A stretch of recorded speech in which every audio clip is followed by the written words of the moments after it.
Yeah, it's been an interesting weekend, hasn't it? And well done on the live. I've seen the figures. I've seen it, man. It's working. So congratulations on another successful live. Hopefully, we have you in the next one. We got If you're sorted. not on location, of course. Yeah, probably to end or towards the ending of the year. It's going to be here at home. I hear that. I hear that.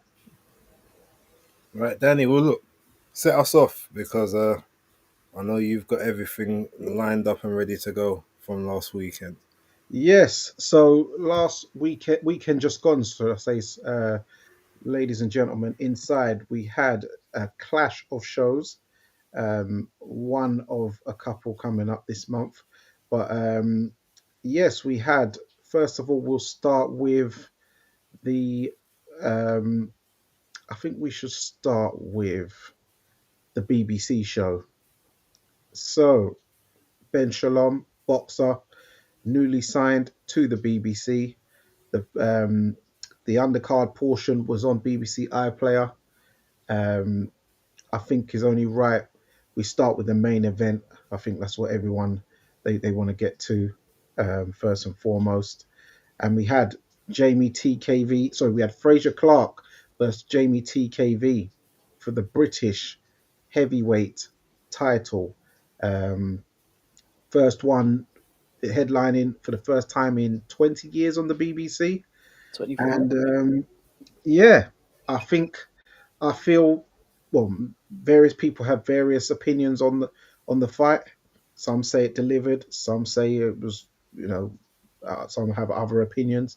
So what I would like to know from yourselves in the chat, but also most importantly from Base in October, your thoughts on it. So we'll go with uh, October Red. I think he's going to go to base. Yeah. All right then. Let's have a look. What do you want, guys? Do you want some foreplay, or do you want me to just get into the fight? Um, you It's can up to you. I can give you you a can bit of get into the foreplay if you foreplay want. because you was on location For the weigh-in. for the build up and the weigh in. So yeah, Yeah, I didn't go to the press conference. I went to the weigh-in. Got to see, obviously, the BBC production. I think they had some horrific sound issues. I did watch the press conference in arrears, and they had some horrific sound issues for the presser. But I do believe the weigh-in went better. We did see the continuation of Fraser Clark and TKV, mouthing off at each other. Probably more Clark this time was the aggressor.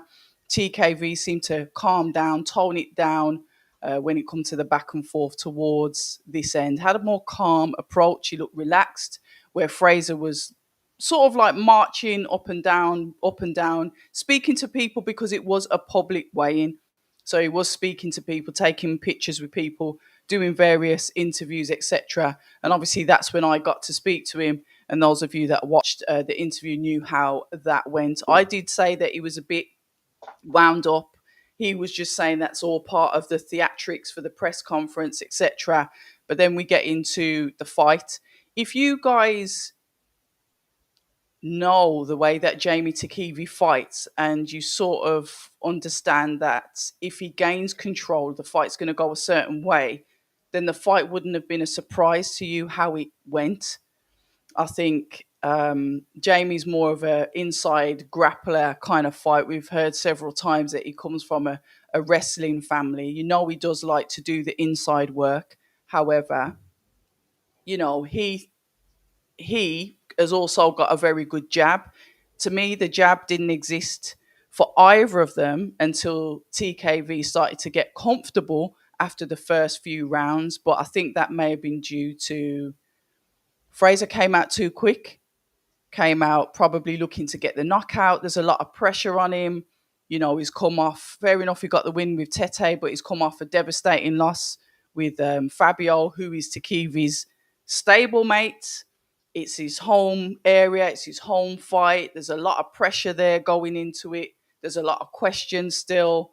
And I think the pressure was there. So he came out really quick. And even I've spoke to TKV in the DMs privately, and he said Fraser came out really sharp to start off with, quicker than I expected him to. So it took me a little bit to settle into a rhythm and then to be able to start to control the fight. Um, Jab was non-existent for Fraser, which is strange because he does have a jab. TKV's jab started to come out later on. That's what I saw. But I think it just ended up being a bit of a to and a fro inside work. But I saw like blood coming from Fraser's mouth, and I thought, oh dear, has Jamie opened back up that jaw? That same, the same damage that Fabio Wardley did to him, because I think Jamie hit him with a shot. I can't remember if I think it might have been an overhand right, but you started to see Fraser like go back, like he didn't like it. The shot, his mouth was already bleeding, but there was a shot there that he didn't like, and I think it might have been the overhand. You guys can correct me because I was in between watching that and being live at obviously the Birmingham show. He faded. He looked tired. They both looked tired, but Fraser's mouth was as open as it could be. But what was scary for me, and like I said, you guys can probably go to the exact round, is Fraser getting walked back to his corner like a child. Fraser clearly not knowing where he is. The fact that I thought he should have been pulled out earlier then obviously he shouldn't have gone the full 12 rounds. That when I saw his coach like looking at him, screaming at him, and Fraser's like looking around, not listening, looking all dazed, combobulated, whatever you want to call it, concussed, wasn't there. His coach should have just said, you know what, live to fight another day, but he let him go out into the final round, which I thought was horrific. Don't get me wrong, Fraser did show some fighting because that's all he had left in him was the fight. But yeah, we all know how it ended up. I think I won't comment on the scorecards. I'll leave that to you guys as experts. But I thought it was more of a clear win rather than a split. It just looked like Jamie was the more dominant of the two. But that's my opinion. Really happy for Jamie. You can see how happy he is. Commiserations to Fraser. Yeah, heavyweight boxing. Yeah, base. What's your take? Yeah, it was There you go then. an interesting fight, I suppose. The BBC first show. I didn't get a chance to see all of it. I saw all of that fight, but I mean all of the actual Yeah. show itself. As I was kind of flicking between the two broadcasts as much as I could. Um, I think that Boxer, something wasn't quite clicking. Maybe like the sound issues was one thing.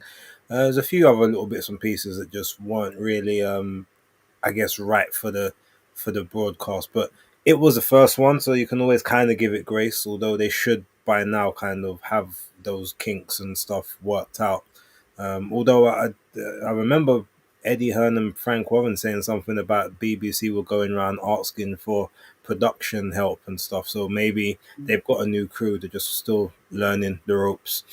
But in terms of the fight itself, yeah, Frazier came out really quick, really aggressive. I had initially picked him to Yeah. stop TKV, not necessarily because I thought TKV was bad or anything. I just thought that Frazier might just have a little bit of extra experience, a little bit of extra like craft in there, and it looked like he was trying to be more aggressive and hit harder. He seemed to say that he's kind of found his professional style, and that's kind of what it looked like in those first couple of rounds, really sort of dig into the body. And it looked like there was a couple moments where TKV felt those body shots like, oh, okay, this is, I wasn't expecting this from so early. So I thought that kind of set a bit of a tone for the fight.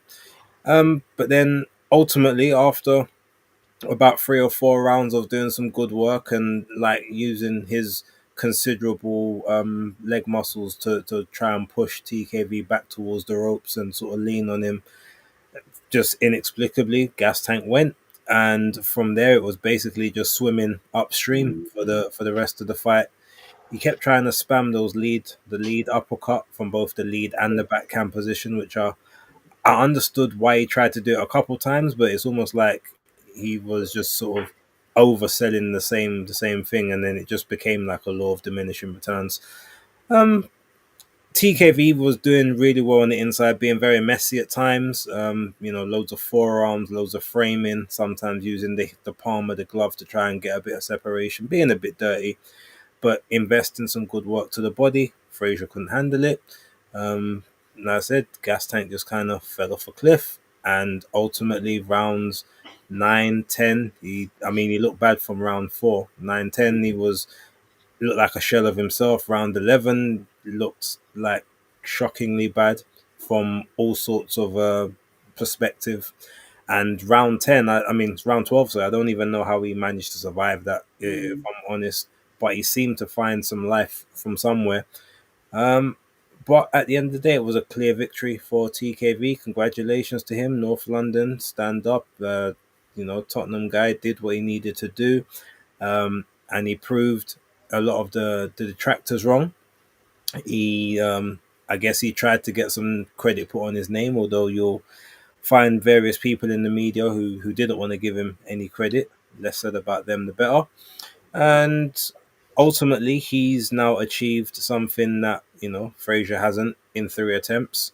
And it's also the second, I believe it's the second belt he's won as a pro, to Frazier's 0, if I remember correctly. So I guess Frazier got some soul searching to do. Is this really what he still wants to do? Who knows? But congrats to TKV. Got to big him up, and this can only boost him from here. Yeah. Yeah. So for the fight, watch the build up, the interview with October Red. Very interesting interview with Frazier Clark. He said that the weigh-in was just foreplay. So it was interesting you mentioned that word at the beginning there. So he said that he wasn't rattled by it. It was just foreplay. He took off his robe in the ring. I even mentioned, I said, wow, he's looking dieseled, man. He's looking very muscular. So he's obviously been at the Loughborough with he ain't been at Loughborough? Nah, they left there ages ago. They're in some gym now, closer to where he lives. Okay, well, he's training with Angel Fernandez, who likes, that sort of weight training regime. So he was looking diesel. I thought, oh, looks a bit dangerous here. I actually picked Frazier Clark to win on points, even though I wanted TKV to win. And I thought Frazier, with both of them known to, in my opinion, to do jab and grab style, I thought that with Frazier's Olympic pedigree, he might, and with the heavier weight, that he might just take over a bit and get off down the stretch. But what I should have done is considered that and remembered that Jamie TKV is used to probably grappling with big guys, wrestling. So as Frazier did, as you guys said, everyone could see, he came out fast out the blocks, uppercuts and hooks downstairs, good uppercuts in the beginning, which was that sort of catching Jamie. I noticed he felt a few of them backing up, pushed him to the ropes, which I didn't expect. As you said, there was a neglect of jab from both of them. There was working the overhooks, the underhooks, trying to get body control of each other. And after round 3, I noticed that Frazier Clark was feeling the pace, and I was like, oh, I remember they were both accusing each other, calling each other, you're going to start blowing after 3 rounds. What, you're going to start, gassing after 3 rounds, sorry, should I say, homelessly. And then round 4, I gave Frazier the first 4 rounds, and then afterwards, Jamie TKV, in my opinion, swept the next 8. I know he early doors as well, Jamie TKV, unfortunately, got a point taken off for a low blow, which I thought was a bit harsh. I was waiting for the replay to show the low blow, and they never actually showed it. So I don't know how, credible that was from the referee, or if they just realized, I don't know, maybe tried to clean up the ref's image there. But the stage was set for Frazier Clark. He won a medal on the BBC during the Olympics. He's got the amateur pedigree. The diesel physique. They need someone as a poster child, just like when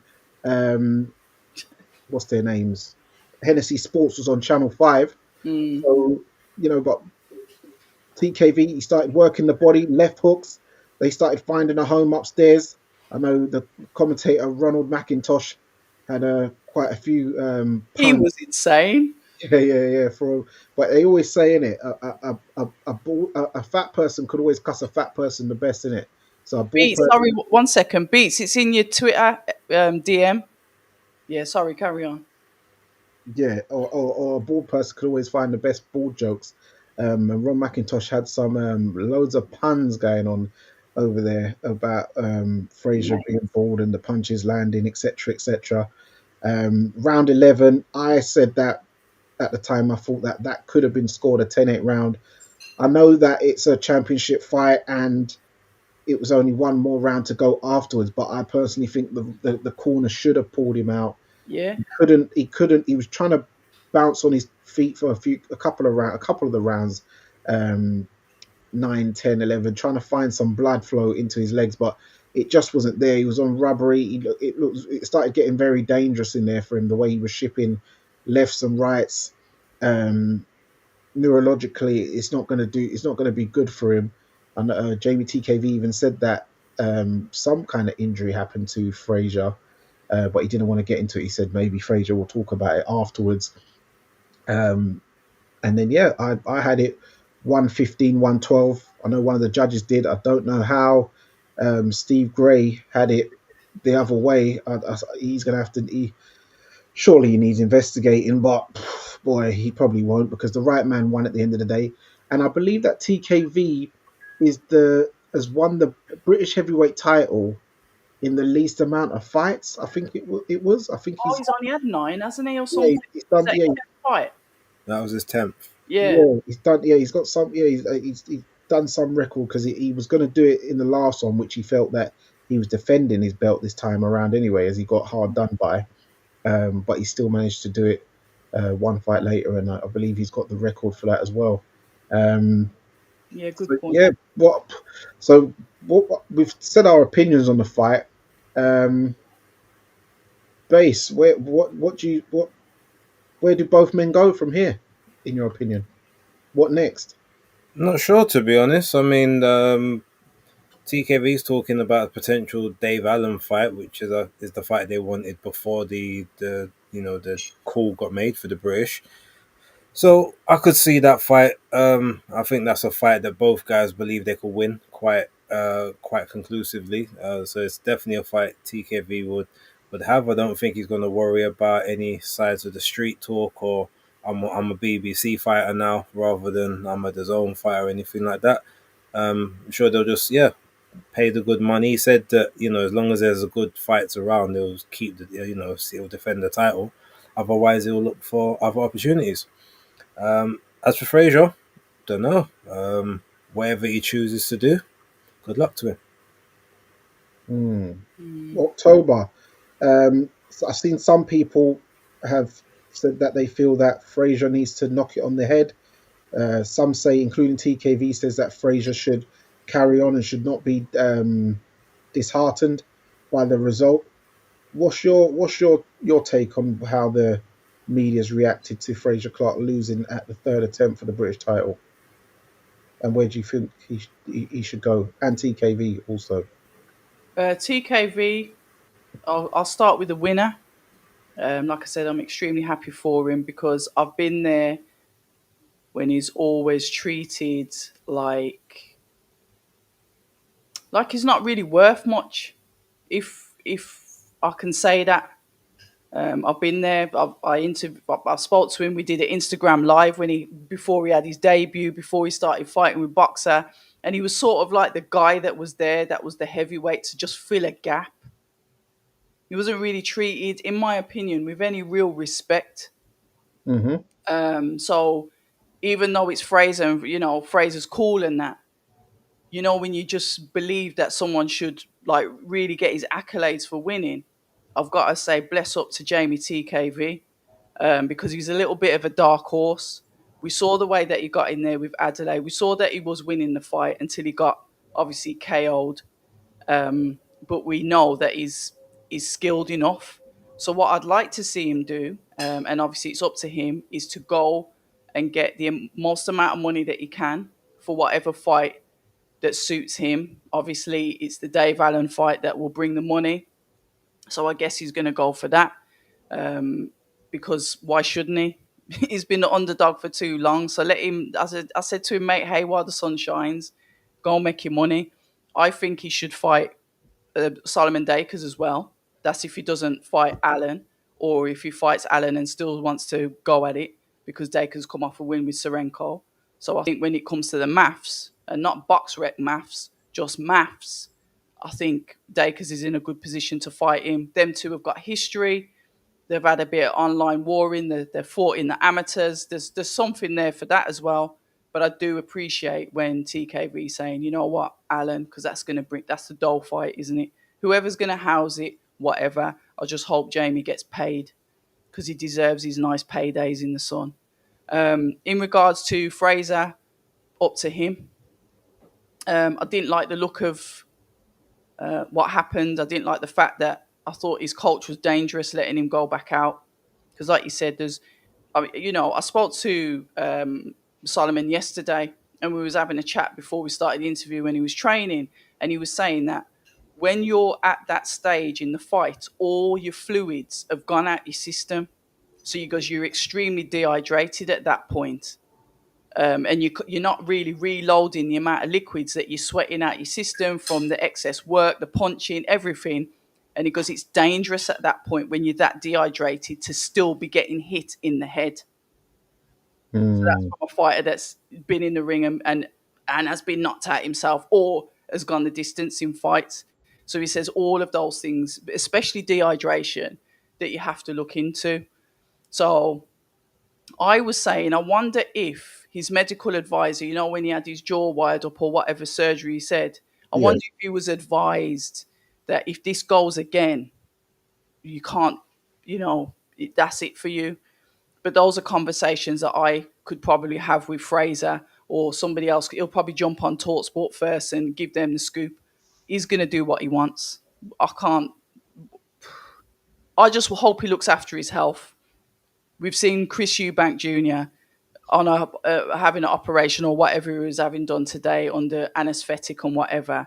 Serious sport, innit? You've got to look after your health first. But sometimes when it comes to money, health, you're just going to take that risk, aren't you? Yeah, I understand. I understand totally. I'll start with Fraser first. He'll have to have a long think about what he wants to do. I'm not going to tell him, oh yeah, you need to retire and forget it. But I do think that he does have a life after boxing, in boxing. He's always been a big, massive fan of boxing. He was, most people who didn't know him through boxing would have known him doing security at boxing shows, ringside, because he likes boxing so much. He likes to be around it. He can talk well. He does know his stuff. So I'm sure there would be punditry work for him if he does decide to call it a day. If he's thinking that maybe trying to get this British title might not happen, but also he might just want to try and go down the Commonwealth route, since he was a Commonwealth amateur champion. He could then win it as a professional. I guess that is an option. But yes, as Solomon Dakers said, when you're in the corner, you only just have sips of water. It's not advisable to take gulps, because you'll get a stitch. Two, you can get punched in the gut, and then you start vomiting. Yeah, exactly. It starts coming up, and you don't want none of that. So when you are dehydrated and you're taking shots, it will do neurological damage.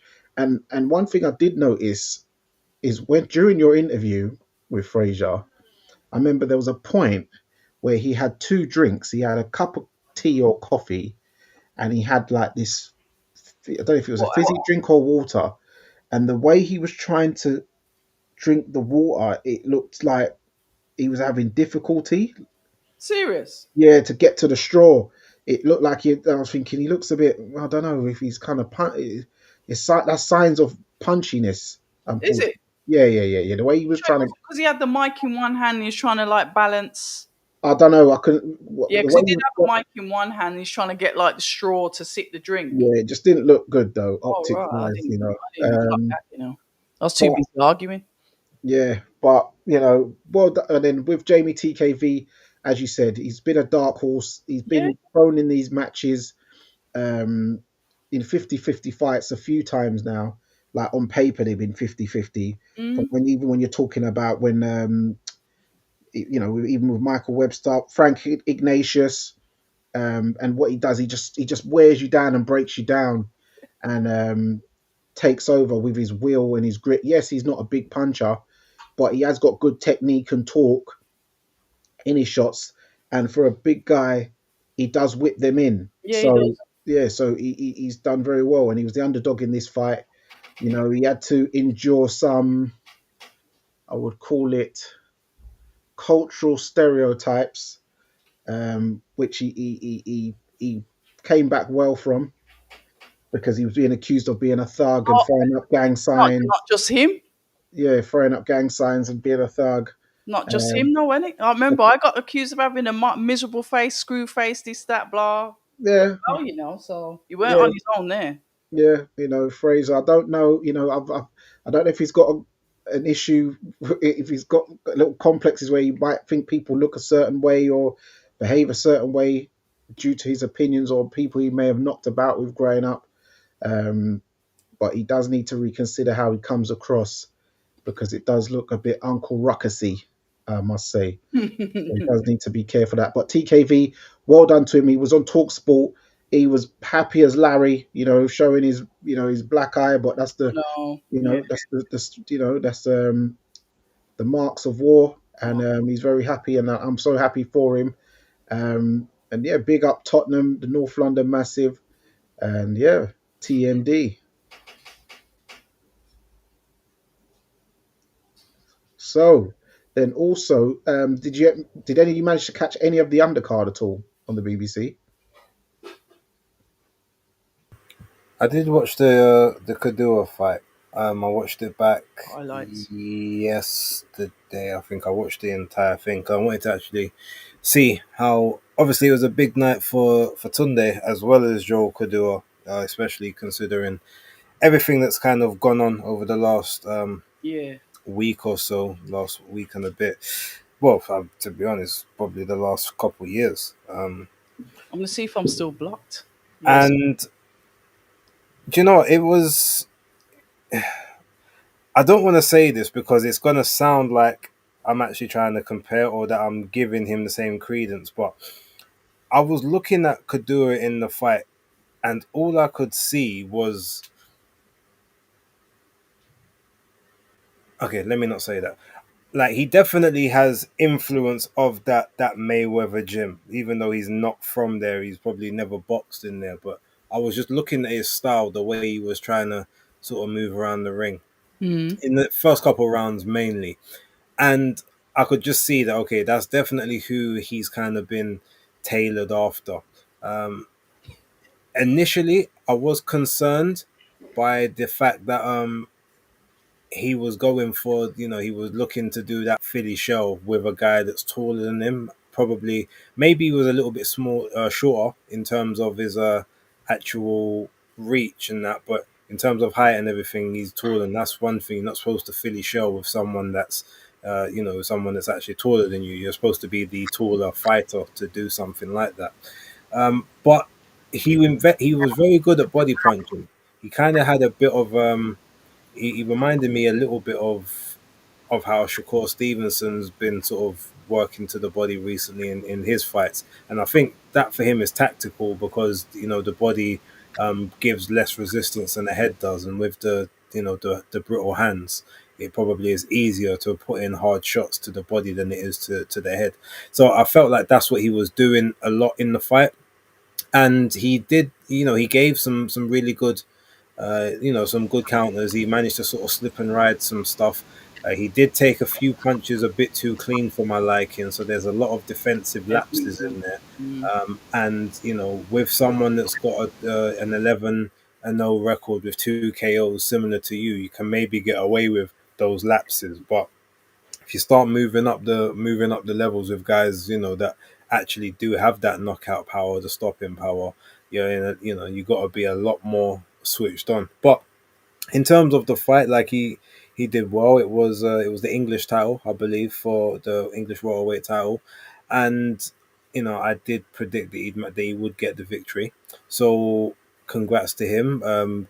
Congrats, I guess, to Tunde and the rest of the team that obviously trained him. There's a lot of, like I said, there's a lot of things that they definitely need to work on in terms of defensively than anything else. But he's a good he's a it was a good performance. The only thing that I'm really worried about is 9-0 or now 10-0 with only 2 KOs. That's not going to stand you in good stead when the level of competition gets harder. It's not to say that you can't outbox people, but the way he fights, clearly by that fight, is he's gonna almost try to be there, slip and counter. That's not always going to help you if you're quote unquote feather fisted and people want to start trying to walk through the shots. And I can see a lot of people that would quite actively walk through his shots and possibly cause issues. So that's, like I said, something they need to work on for the future. But congratulations on the belt, and I hope he gets to defend it a couple of times. I hope he gets on some more shows because he's a good lad otherwise. But yeah, just my thoughts on it. Yeah, my thoughts on that fight. Um, First of all, I'll say Joel Cordua, because I've watched quite a few of his fights, even when he was fighting on like the TM14 stuff as well. Is that he hits harder than his record suggests? It's like what his issue was is that a lot of his early fights, he was fighting these like journeymen where he hits them, they go into survival mode, and he couldn't like finish them off. So as soon as he did finally fight a guy who actually came to win in Lloyd Jermaine, he ended up taking him out quicker than Conor Walker did. Um, and then afterwards, he fought Daniel Francis, who was unbeaten, who was the Southern Area champion, who's my actual friend, actually. And he ended up taking him out in the last round. And that was for the Southern Area and Commonwealth Silver, where he landed an array of uppercuts on him in the final round and took him out. And then even with this one, he landed a lead uppercut which split Bobby Dalton's face like really open underneath, where I was surprised the doctor and that let it go. Luckily, it was under the eye, but it really, that was a very, ferret in there. yeah, it was a proper open, like a knife wound the way it went.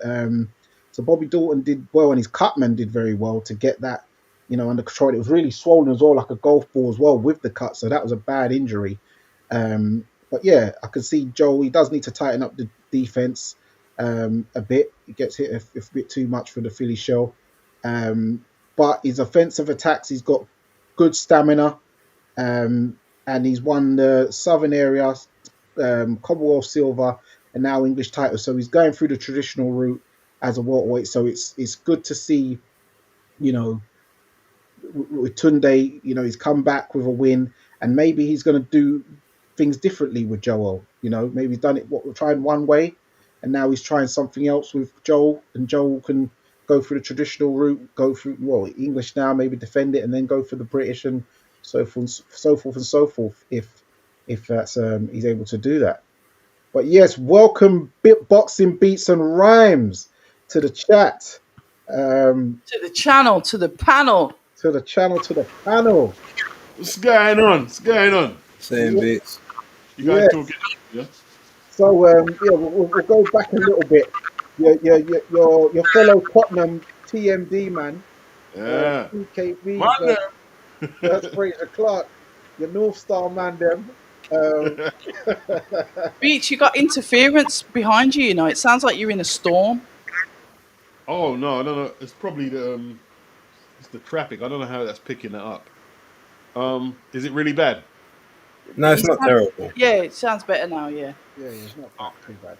So yes, give us your review on the fight itself, and also afterwards what you think, what's next for both gentlemen. But first of all, what's your thoughts on the build up of the fight and the fight itself, please? Well, you see, Simon Jordan, right? He used to run a franchise, a football club. So he picks up on stuff that a lot of us just want to see boxing. We're boxing fans. So all we're thinking about is the aesthetics of the fight. But when he challenged Ben Shalom, he picked out the lighting was bad. He said the auditorium wasn't filled. And Ben was really, taken back by that. But It wasn't a great job. They need to improve. The lighting, looking back, the lighting wasn't good. Like where they were doing, like Steve Bunce were talking in the area they were talking. Mm. It they could have put a lick of paint on there, jazzed it up a little. It was a bit bland. It just looked a bit rough. It looked a bit rough. It did look a bit rough. But I don't think the BBC are really committed to it like that. Personally, that's the Okay. impression I'm getting. Yeah. It was bad promoted as well because we're talking about a 3,500 arena that should have been filled easy for a British heavyweight title fight with a bronze medalist. Hmm. And listen, when Fraser used to do security, he was very popular, very very popular. We always used to see him up and down Sky. At that time, there, Fraser would have filled the arena probably, or nearer to the time when he was an Olympian. But things have dropped off that bad that he couldn't sell out 3,500. Mm. And that's not Fraser. That's the promoter's fault. Well, Yeah. Ben Shalom said he doesn't like jumping in front of cameras and blah blah this and that.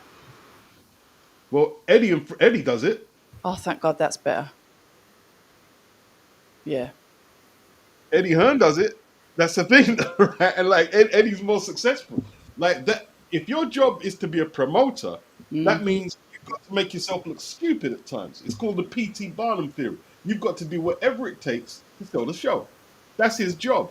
Mm. You can't be like, oh well, I don't want to sell the show because I don't want to look stupid like Eddie. That don't work. Like you see Don King, I was right? thinking of him. Don King was told to style his hair so it stood up. It didn't always look like Serious? that. Yeah, the guy told him, style your hair so you stand out. Yeah. If you watch a Don King movie, that it shows that when they said like when they spiked it up and it looks Oh, I like didn't know that. electrocuted. Yeah. Right. It's not a joke. You know what I mean? It's not a joke. Yeah, And, Frank Maloney wearing the Union Jack suit. there you know? go. There you go. There you go. He wears dresses now, innit? Yeah, but I'm saying when he was promoting Yeah. boxing, he was wearing the Union Jack suits. Oh, it was a late transition. Oh, okay, soz.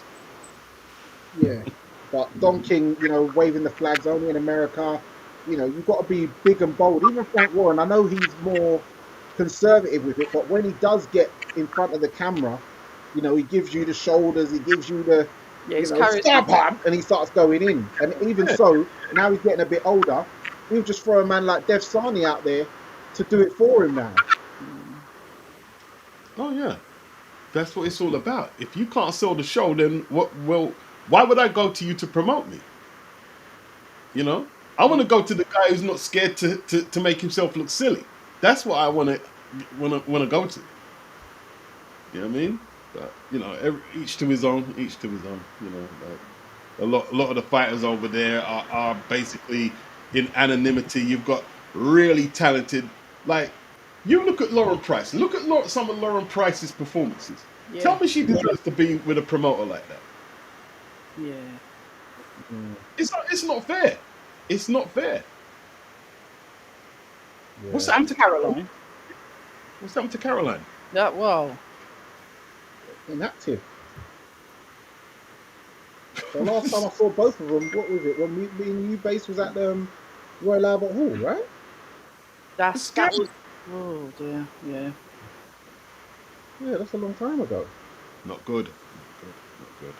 But what's your take on the actual fight, though? The British title fight, though, itself as a fight? My take, Danny, is Fraser Clark has serious psychological issues. Pardon? Why? Serious because he look, if you're going through a 10-week training camp, right? Mm.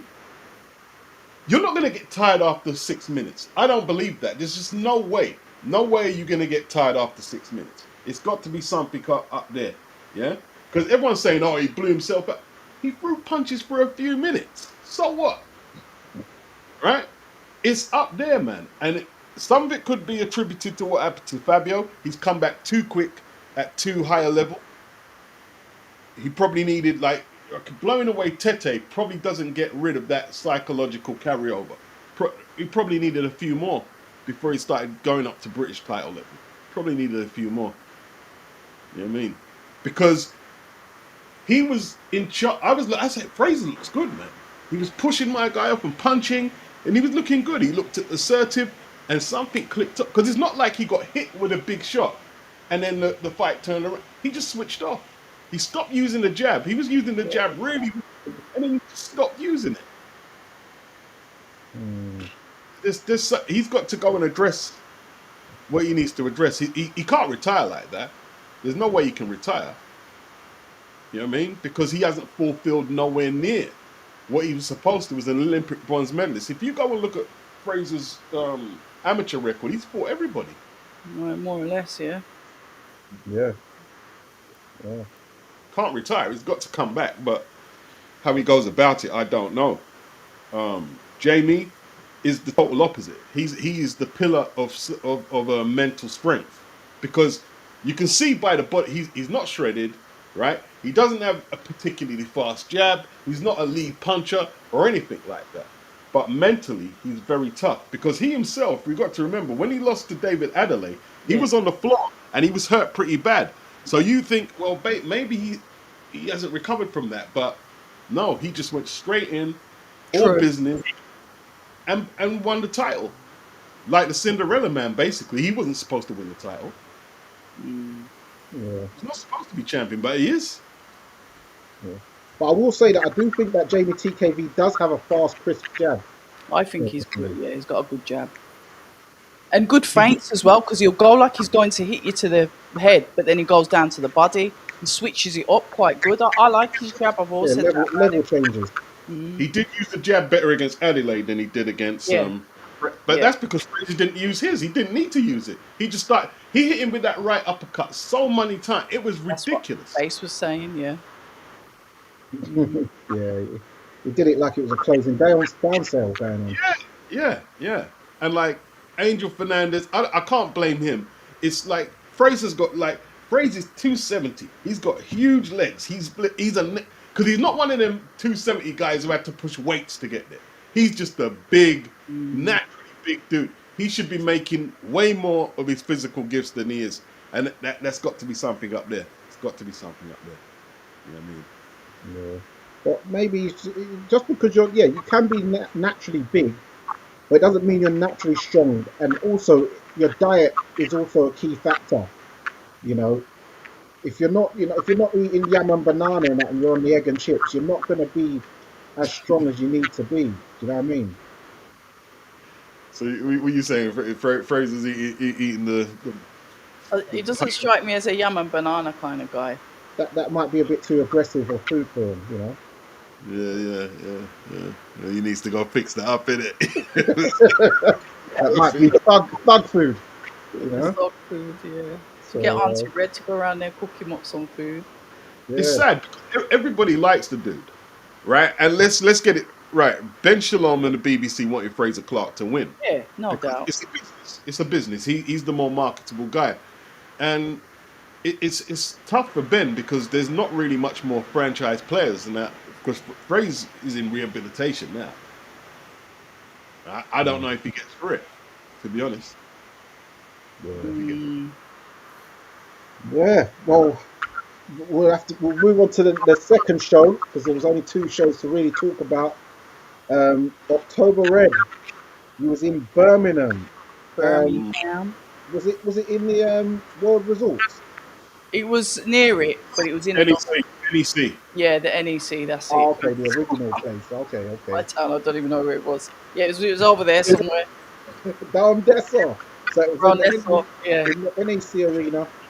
You had Ben Shalom, Ben Whitaker, new signing to the zone, fighting Benjamin Gavazi.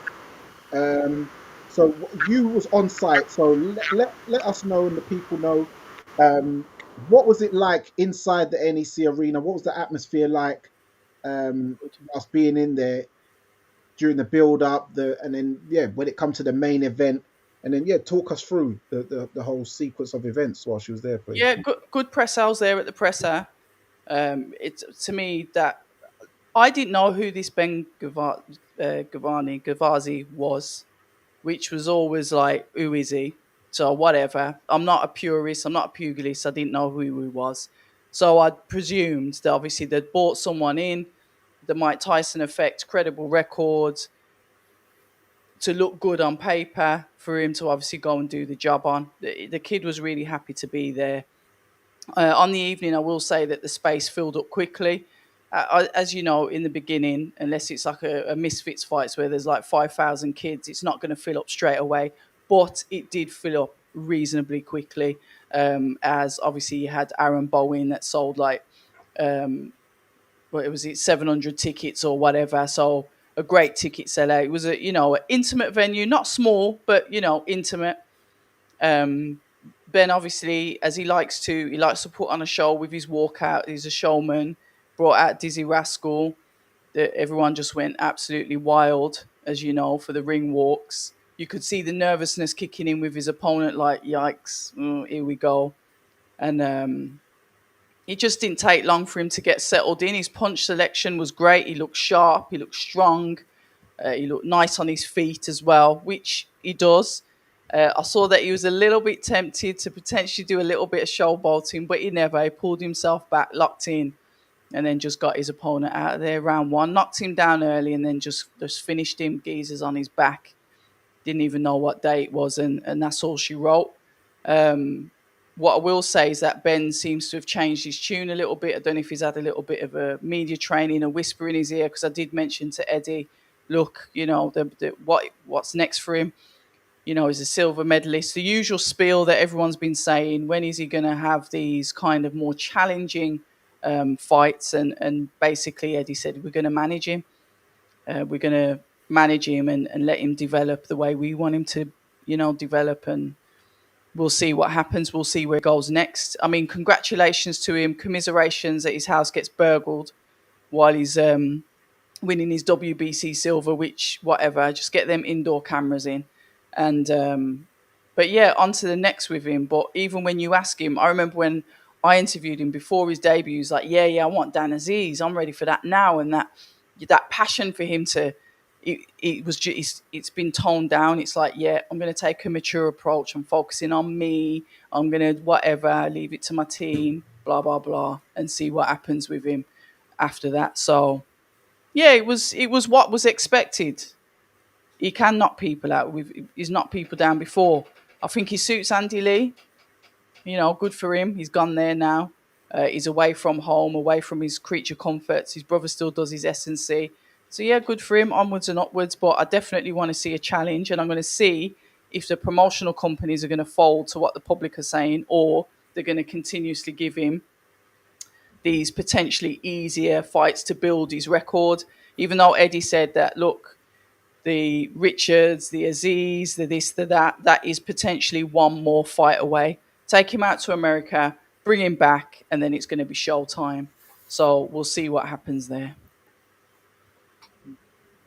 Base.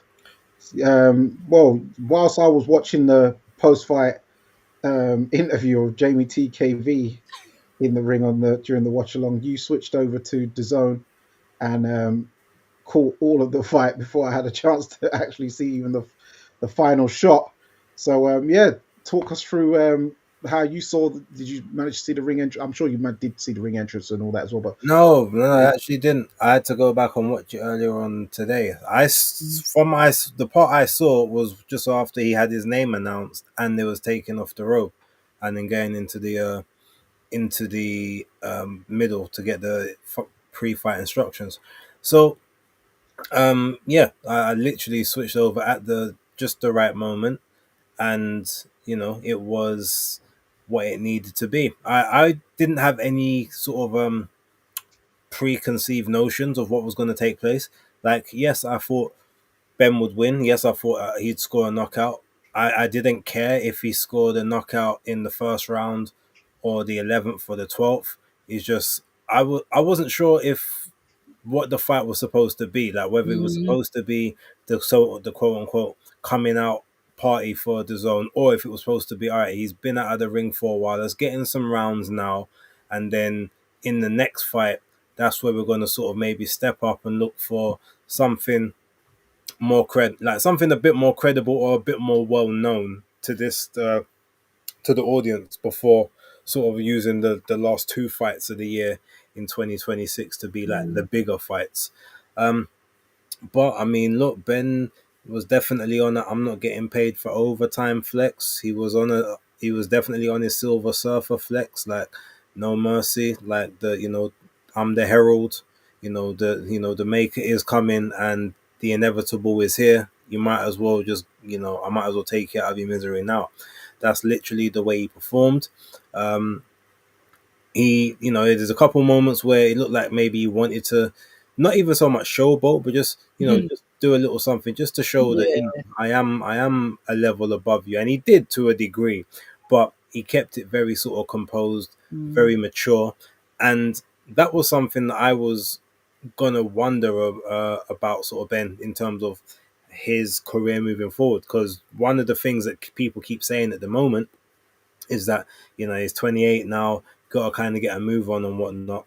Now, it's a question that would be good to ask him at some point, how he's gonna or how he feels about trying to strike that balance between still having that youthful exuberance that he clearly still has, but then trying to balance that with the fact that you're about to be 30 soon, and that's when people expect you to, like, quote unquote, be a man and do sort of things that a man does. And the showboating and stuff is like that's when you're younger. That's when you kind of have that sort of that energy. But when you sort of quiet down, is he still going to be that way? Now, he's got the type of character, it feels like it would always be difficult for him to not be like the life of the party, or the guy that's just got the energy. But it looked like he was almost transitioning into that grown man in the ring over the weekend, and I've really thought that was something special outside of the fight itself. The punch placements, the way he was moving, like obviously the urge to not necessarily take the piss out of his opponent too much, apart from a couple of slick movements where he just made him miss and made him pay. The jab was brilliant. Sometimes triples, doubles, head body head, or body head body. Throwing, even sort of getting to the right hand, sometimes throwing the right hand to not even, I don't even think he was throwing it to land. I think there was a couple moments he was throwing it just to prove that at any moment in time, like, I can land this. Equalize. So, like, what are you gonna do next? Almost like just trying to see what the tell would be from Gavazi. And unfortunately, while Gavazi he was game, he did try. The fact that he tried is what got him opened up in the first place. The nasty body shots, which led to the very first knockdown, with that left hook to the body, right to the ribs, which backed him up, and then got to sort of the combo that came in afterwards, the little over the top shot. And Gavazi got up. He thought, okay, while you still think to yourself, yeah, probably it's not going to go too much longer. He was still clear headed, so you figured, okay, well, maybe it would be a little bit more seasoning up, a little bit more tenderizing, maybe take him out 2 or 3 rounds later. But again, as Ben said, like, no overtime. He said he was gonna turn him into a German doner kebab, and that's pretty much what he did. The way he split that skin, it looked like meat slices. The way that skin opened up after that last punch.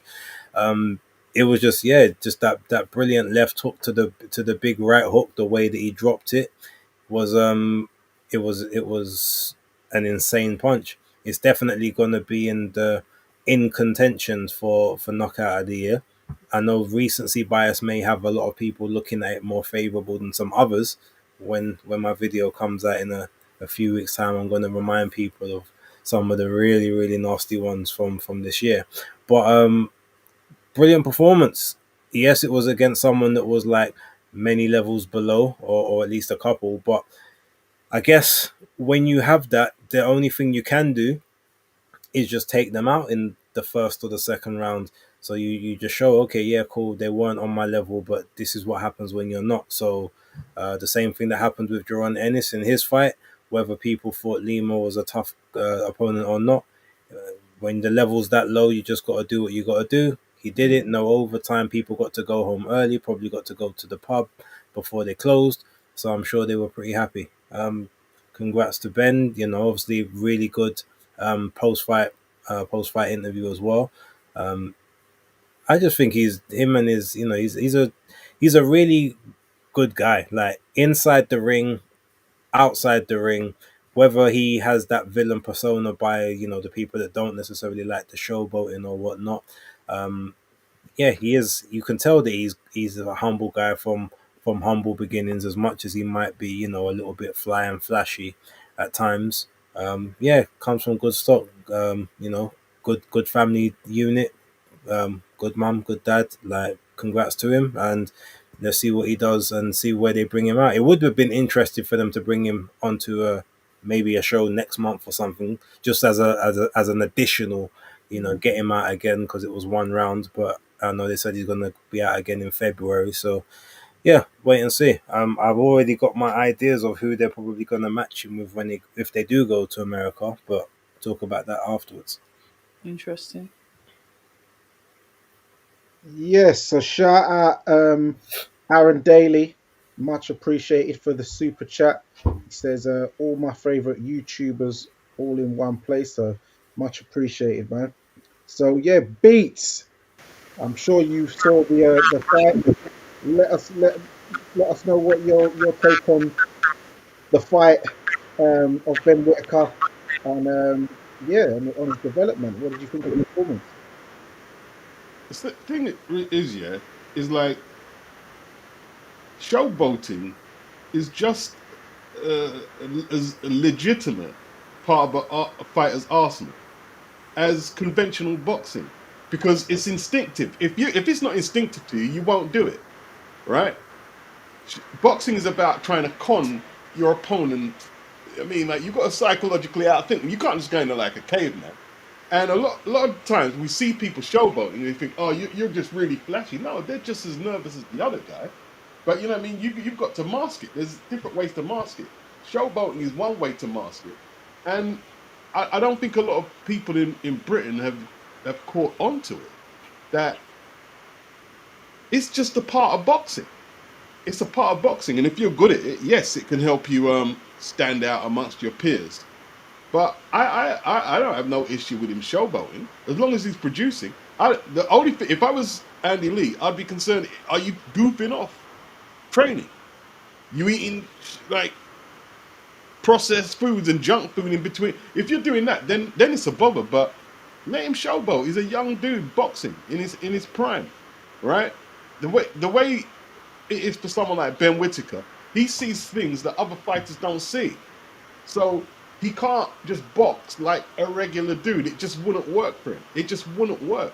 It's like telling Roy Jones not to showboat.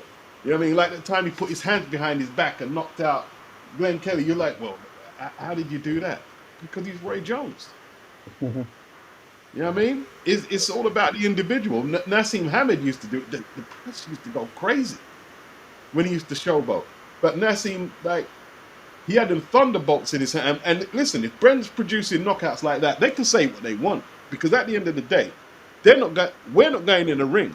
It's up to the boxer to go in there, produce the results, win the world titles, and win the fights. And while he's doing that, you either pay for it or you don't.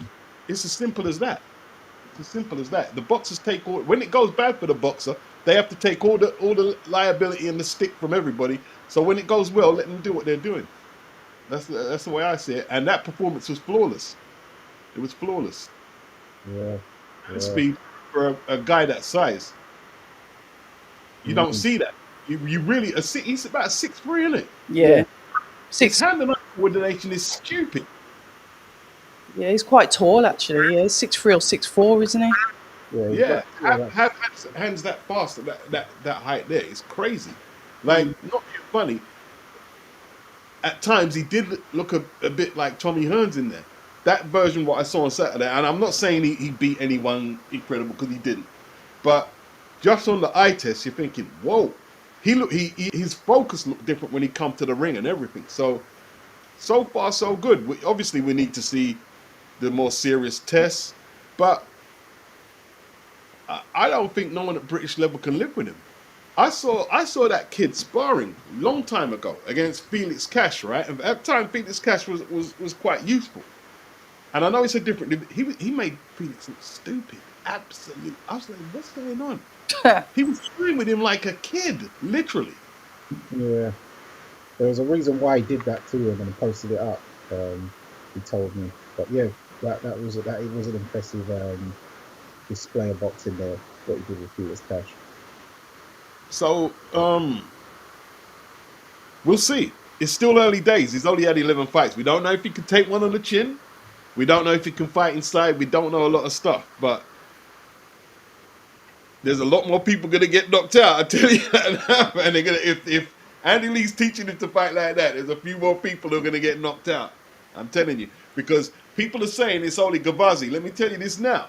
He can do that to a lot of domestic fighters out there. He can do exactly what he did there to a lot of them. Put them on the canvas and take them out. Yeah, yeah, I hear that. Um, yeah, so obviously I watched it. And as you said, the first thing that when I was studying it, because there wasn't much of it to study, but what I did study is been Andy Lee's definitely been making him watch tapes of Thomas Hearns. They've been using that Kronk style, which you know Andy Lee is a great trainer for him to teach him that style because he's lived through that gym himself, being in the gymnasium, being in the, you know, being taught by Emmanuel Stewart and the guys in that gym rather than just doing film study or eye tests. So when I saw Ben Whitaker, the way he was doing that step feint, like Yeah. even the way he was arching his body was very Thomas Hearns like. Because even the first thing Gavazi did is did a jab to the body. Ben smiled, stepped back, and you can even see when he's bracing him and doing the arm control, it's very Hearns like. So I can definitely see he was been studying tape. Him and Andy Lee have been going through it, and he looked very impressive. As Gavazi tried to attack him, he whipped him one to the head, one to the body, and then obviously he whipped a couple of hooks over, and he went down. And then you saw him do that, like calm down tell the crowd calm down. That was his little moment of showboating because he probably didn't have enough time to get really into the flair of things. And then yeah, wiped him out with a couple of smashing hooks, and down went Gavazi. And yeah, I thought that was very impressive. His development looks like it's coming on very well.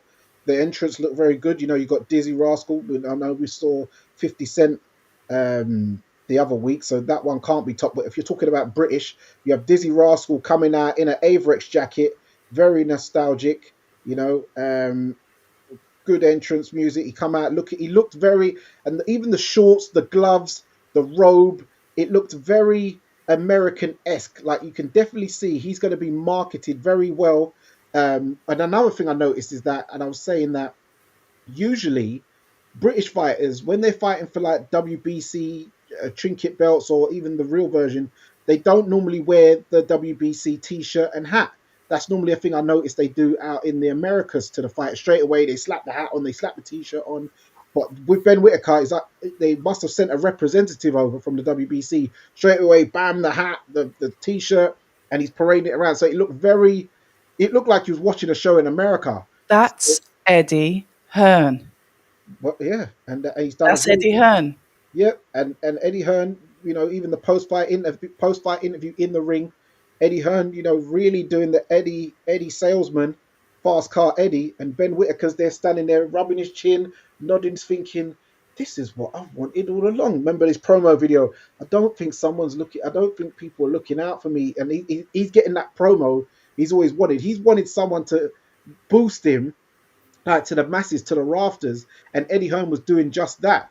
So yeah, I think it was an excellent performance. Those people saying, "Oh, the guy was just you know, Gavazi." I know he's Albanian descent, German, whatever. Yeah, but that's what you're gonna type of opponent you're gonna have on your promotion debut. And he's wiped him out in one round. And the thing is, you probably put Gavazi in with other fighters, they probably wouldn't have wiped him out in one round. But you know, it's I thought it was a great display and a great post fight interview in the ring. I thought it was a good show. One thing, yeah. So we'll move on to the next subject of what do you see Ben Whitaker doing next? I know that they're saying he's going to have a fight in America early next year, and then spring another one in spring or something like that. Actually, I'll go first because what's winding me up is I noticed they keep throwing these names out Yeah, we get the names are going to get thrown out, Danny. No. But what it is that even when Ben, so I like Ben Whitaker's response to it, because what the media and outlets are doing, they keep saying, they're looking at the winner of Dan Aziz and Yeah. Craig Richards, the winner of Ezra Taylor and Willie Yep. Hutchinson.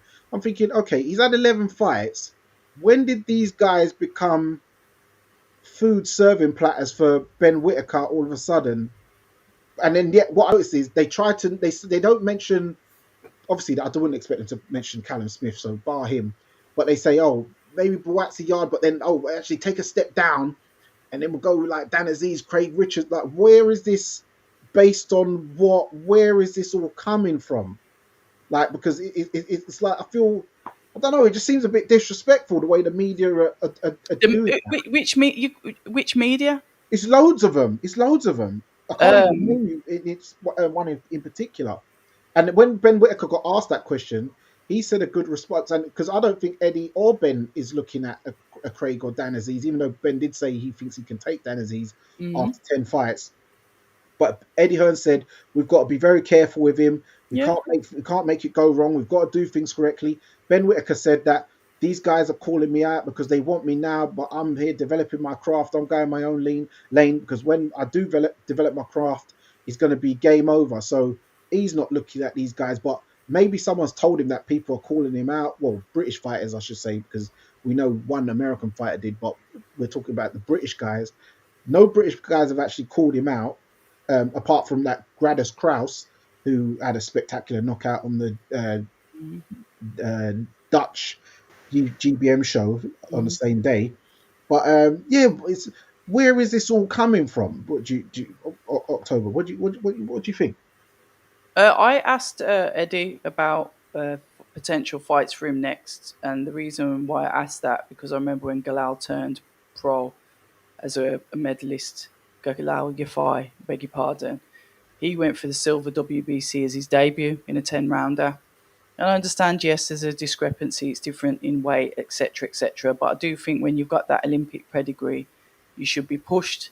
The whole idea of Ben coming to Matchroom, and I said it was suited, and I was one of the advocates for it, if you want to look at it like that, is that they don't believe that he was matched correctly, maybe because the A fighters were overpaid, they didn't really have the money for the opponents, etc., etc. But now he's here, and like you said, on his debut, he's expected to have someone that is not on his level. But there's a lot of British fighters. You talk about, I'm going to go this way, or I'm going to go that way, or I'm on my own path, or whatever. What we don't want is, and I know that obviously Eddie Hearn won't do this, is somebody that like does his bits, fights whoever, misses out the British guys that we've got because we've got some serious talent in this country, and then they're potentially going for really, really high level fights. We've got some beautiful light heavyweights in the UK. He's a silver Olympic medalist. He's now got the silver WBC belt. Let's have some fun with the Brits because they're there, and there's lots and lots of fights for him to mix it up with, and they will be real solid, strong tests because we're strong in this country for light heavyweights.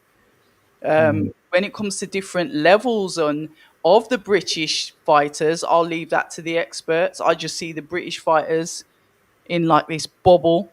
You could say you've got the new ones coming through, not new ones, but the likes of Ezra Taylor is maybe, you can Yeah, sort you of, know the newer ones, the newer editions. yeah. But yeah, I think people asking for him to fight, get into a interesting fight, I don't think there's anything wrong with that. It's what we do. We can't have one rule for one fighter and not for the other. Look what I said when Richard Riakporhe was fighting my man. I says, what the hell are you doing? And everyone knows that, I've always sided with Richard and it's Richard this, Richard that. But I'm not going to sit there and say, oh, well, you shouldn't, oh, yeah, that's a great fight. No, it's not. Challenge yourself. That's what you're here for, right? Yeah, yeah. But I do think it should be done one step at a time. You should learn to walk before you can run, because as we know, I think the Brits have a habit of trying to fast track people, but in order to bring them down a peg or two. They want to see a car crash. I don't think there will be a car crash with him. I think he's skilled. I've already said that. I believe that he is skilled. So I don't think there will be a car crash. I think there's fighters that he can fight and be successful in those fights and be able to mix it up. When you fight someone, then you fight someone with the same record but not necessarily that known fighter. Mix it up, get the experience and build that way. And to be fair, I do believe that's what Eddie's going to do with him. I do. I don't think he's going to hold him back. Okay. But we're going to ask the questions. We are going to ask the questions. We can't nail onto one fighter and then just like they're another fighter. If we're asking questions, we have to ask the same of every fighter. We've got to treat them all the same. He's an Olympic medalist. Base. So You I might know not agree with me, but that's my opinion. yeah, no, that's everyone's entitled to their opinion. I don't fully agree with it, but I can understand what you're saying. I want to challenge 2 points that have been said in that last bit by both Yeah. October and yourself, Danny. So with regard to when they're saying, okay, I guess who picked the levels or whatnot, and they're saying like that Craig and Dan is kind of that maybe that level below the Yards and the Boatsis and the Callum Smiths. Now, I would definitely say at current point they can be considered the level below Callum Smith. I think that there's an argument, a very, very credible argument to say that they are, or that Anthony Yard is actually on their level, possibly even below. Again, we don't know where he sits don't. because of his actual, Yeah. streak in his history. But if the media, who is obviously who we're talking about, are saying, well, yeah, no, you don't really want to go for the Boatsis and the Yards just yet, but maybe a Craig and a Dan. Unfortunately, at this point in time, we're not talking about skill, but level wise, or at least perception, they are below because Boatsi has beat both of them.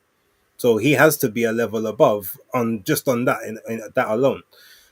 Again, I don't agree with the Yard part, but the Boatsi and the Smith part, I can say, okay, yeah, it's sensible if they say he they're a bit too high for now, but the others should be okay. As you said, he's an Olympic silver medalist, so he's supposed to be able, in theory, to challenge or beat those guys for him to be what everyone proclaims him to be. Whether he can or he can't is a different story, but in theory, he's supposed to have his name talked about with them now. So I don't really find that as a disrespect in that sense. They might, but I don't. With regard to what you said, Red, I understand your point regarding the British fighters, but in that same vein, a lot of the time we have this thing, and I know you've said many times, you are biased towards the Brits and you're quite happy with that. But it's like, who said or who told us that our fighters are the best ones? Like who said that that there isn't fighters in Uzbekistan or Canada or America or like Russia that are just as good, and but we just don't know him. One of those type of people. I hear it. But the point I'm making is, look, we can tell when someone's fighting like a Slovakian cab driver. It's quite obvious. You can kind of see that. Yeah. But there's many times where in a lot of the divisions, and I heard it on, there was a show, I can't remember whose show it was. It might have been the new show with Sonny K and Darren, what's his name? Barker. Darren Barker, yeah. And they were saying something about, like, yeah, Gavazi, he never really left his country. So, how good was he? And it's like, you say that bearing in mind that the majority of the Brits have never left the UK. True. So how do we know that they're any good in that sense? So I just find the double standard with that is crazy. Yes, I admit there are people that just got that little padded up record, but just to say that, well, we've got the best and you have to fight our people because we know them. I just find that logic very flawed, in general.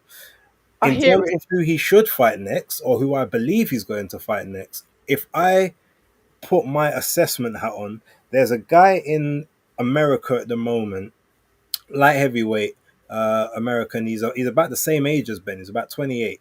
I think he's 18. I think he's like 18-1 or Puerto 8, Rican. and his name's Lawrence King. Oh. Same dimensions. He's from the West Coast. I believe that the next fight that they will probably look to get Ben on will be one of the West Coast shows. It to me lines up that would be who they kind of put him in with next, and it will be a similar.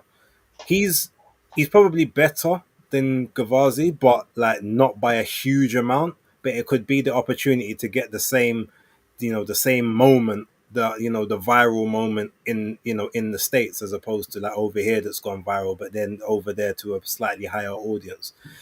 So I think that's kind of the way they might go. I wouldn't be surprised if they then even maybe looked at someone like a poor Rick McCory, because obviously Craig fought him, and you also had what's his name, Edgar Berlanga. Balango. Yeah, he also had him fight him, so you could have common opponents with sort of those type of guys as well. But if I'm going to be honest, you know who I'd like him to fight next? Khalil Cole. No, that's down the line for me. I mean, I like Khalil. I think Khalil beats him currently, personally. But that's Nadi Lopez. no. Again, that fight is probably more risky than they would do now because he's not known. Louis I wouldn't be Edmondson. surprised if they then try and put him in next with someone like Conor Wallace, and I wouldn't mind to see that fight. Oh, I haven't heard that name for ages. He's Yeah, you know, Australian, isn't he now? He's Irish, yeah, but he's Australian, right? yeah, Northern Ireland, based in Australia. One of the Tasman fighters. You can do the Yeah, easy yeah. connection. He said he wants to fight the UK and fight the UK guys. He wants to fight in America. He'll get that side of the world sort of talking about it, because obviously that's where he's kind of based at the moment. You got Ben. You have the both of them fighting on a. You can have them fighting on the US show undercard to like one of the, like a Bam or a Pacheco or someone like that. He might even end up on the undercard of Shakur and Tio, for instance. So I wouldn't be surprised if you have something like that. But that's a fight that I would like to see. That's a credible step up from a Gavazi. Then from there you build into the next one. Then you build into the fight that takes you to like maybe either a final eliminator or an eliminator to get a world title shot the fight after. That's how I would kind of do it. Obviously, I don't mind if he fights like a Louis Edmondson or a Hutchinson. Ezra Taylor, I think would be. I know Ezra's wanted that fight from day dot. I think that would be a really good fight between the two.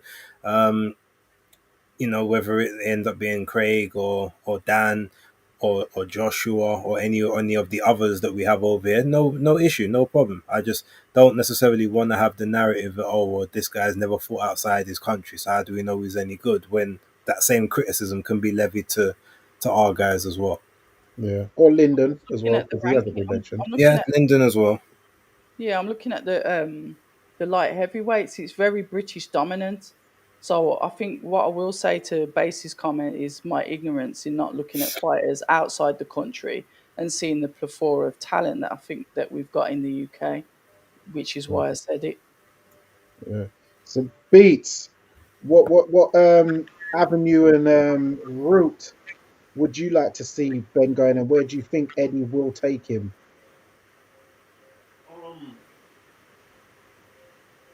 I think a lot of it depends on Andy Lee, doesn't it? Like, I think Andy You're Lee. very faint, Beats. You have to turn the mic up. What's happened to my mic now? Can you hear me? No, It's you're very faint.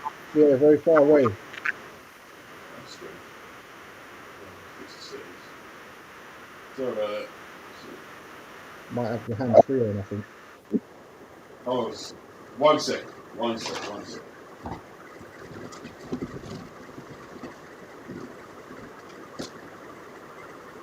Can you hear me better now? A bit better. What about now? Yeah, I mean we can hear you enough. Okay, yeah. I think a lot of it is down to Andy Lee, really. Like, Eddie will be consulting with Andy Lee, like how are they progressing with the training, how they're developing. They'll be looking at the opponents, and they're going to obviously they're going to be pressured to fight the British guys because that's where the familiarity is, and that's where you're going to start building up the fan base. So Lyndon Arthur, I think he gets rid of the likes of Zach Parker would be good because, you know, Zach can say, yeah, I beat Boatsi last time, I just didn't make the decision. But that's easy work for Ben Whitaker, Zach Parker. It's easy work. That'd be a good fight. I think they should go for Zach because a lot of people, Zach could probably give him a tough fight or maybe beat him because he's more experienced and blah blah. So they should play on that. They should play on the fact that, you know, Frank thinks a lot of the Queensbury guys can beat Ben. And True. Ben is fragile. He when he gets hot, he's gonna crack. Yeah. Just you know, select the opponent. I think Zach Parker would be really good. Lyndon Arthur could be a tough fight. Would be a tough fight. Would be a very tough fight. But I'd expect Ben to beat him at this stage. You know. Yeah. And it's a business base, so like we're not going to ask, you know, like if are our guys better than some Albanian guys because we don't know who they are. So Mm. you know. Domestic guys. You gone again, Beats. I don't know why that is. Yeah. And no, Beats, just to clarify, I wasn't saying that about who's who. It's just that when you say, oh, they've never fought outside their country, so they're probably not that good, which is the narrative that was obviously portrayed. The point I was making is a lot of ours haven't fought outside ours or fought people outside. So it's a bit of a hypocritical take to make. That's the only point I was making. Yeah. Well, the British guys we don't really need to fight outside because like we have We've got a lot of talent. territory in the UK. Yeah, and there's a lot of talent. Yeah. I mean, Yeah. I heard that. But there is a lot of talent outside as well. For instance, of there's course. the Turkish guy Mehmet Unal from based out of Montreal in Canada who knocked out Ralph Vilkans in the first round. Oh That, my that was god. the Ralph Vilkans who went 10 Oh rounds. bloody hell. No, I'm just saying it's the same Ralph Vilkans who went 10 rounds with Anthony Yard. You know, you've got that Imat Camp Imam Katayev, Katayev. who got that. And funny enough, Ben Whitaker styled on him very well in the amateurs. He styled on him very neatly there. I remember that. There's a better Albanian fighter, to be fair, called Alban Bermeta. There's a couple of Polish guys, German guys, American guys. So there is guys outside, but I do understand most British fans, they do want the familiar names on the come up because you're not just going to stick him straight in with Better Beeve and Bivol. But as Bay said, there are guys out there, like remember a few years ago, there was Maxim Vlasov, who people didn't know, but those in the boxing who watched this landscape properly, know that Maxim Vlasov was probably number 4 in the world at one time. It was like, you know, Better Beeve, Bivol, Kovalev, and Maxim Vlasov, and it was all 4 Russians in a row.